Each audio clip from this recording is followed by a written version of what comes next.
ಬೆಂಗಳೂರಿಂದ ಬಂದಿರೋದು ನಾನು. ಮೊದಲು ಯೂಟ್ಯೂಬಲ್ಲಿ ನೋಡಿಬಿಟ್ಟು ನಮ್ಮ ಹುಡುಗ ಹೇಳ್ದ ಈ ಕ್ಷೇತ್ರಕ್ಕೆ ಹೋದರೆ ತುಂಬ ಒಳ್ಳೆಯದಾಗುತ್ತೆ ಅಂದ. 2 ಸಾರಿ ಬಂದು, 1 ಸಾರಿ ಮತ್ತೆ ನಮ್ಮ ಮನೆಯವ್ರನ್ನ ಕರ್ಕೊಂಡು ಬಂದೆ, ದರ್ಶನ ಮಾಡ್ಕೊಂಡು ಹೋದ್ರು. ಇವನಿಗೆ ಕಿಡ್ನಿ ಸ್ಟೋನ್ ಆಗಿತ್ತು. ಒಂದು 8 mm ಇದೆ, ಒಂದು 7 mm ಇದೆ ಅಂತ ಹೇಳಿದ್ರು.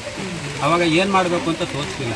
ನಮ್ಮ ಮಿಸ್ಸಸ್ ಬಂದು ಆ ತಾಯಿಗೆ ಹರಕೆ ಮಾಡ್ಕೊಂಡಾಗ ತಿರ್ಗಾ 2 ತಿಂಗಳು ಬಿಟ್ಟು ಮತ್ತೆ ಸ್ಕ್ಯಾನ್ ಮಾಡಿದ್ರು.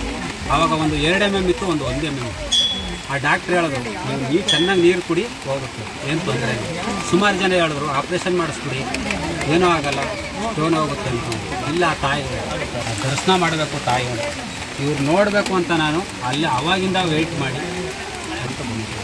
ದೇವರಲ್ಲಿ ನಾವು ಸೇವಕರು ಫಸ್ಟು ನೀವು ಅವ್ರನ್ನ ತೋರಿಸ್ಕೊಟ್ಟಿದ್ದೀರಾ. ನಿಜವಾಗ್ಲೂ ಸರ್ ನೋಡಿ, ವಾಂತಿ ನೀವು ಒಂದು ಸ್ಪೂನ್ ನೀರು ಕುಡಿತಿದ್ದವನು ವಾಂತಿ ಮಾಡ್ದ, ಆ ತೀರ್ಥ ಕೊಟ್ಟ ಮೇಲೆ ನೋಡಿ ವಾಂತಿ ಇಲ್ಲ.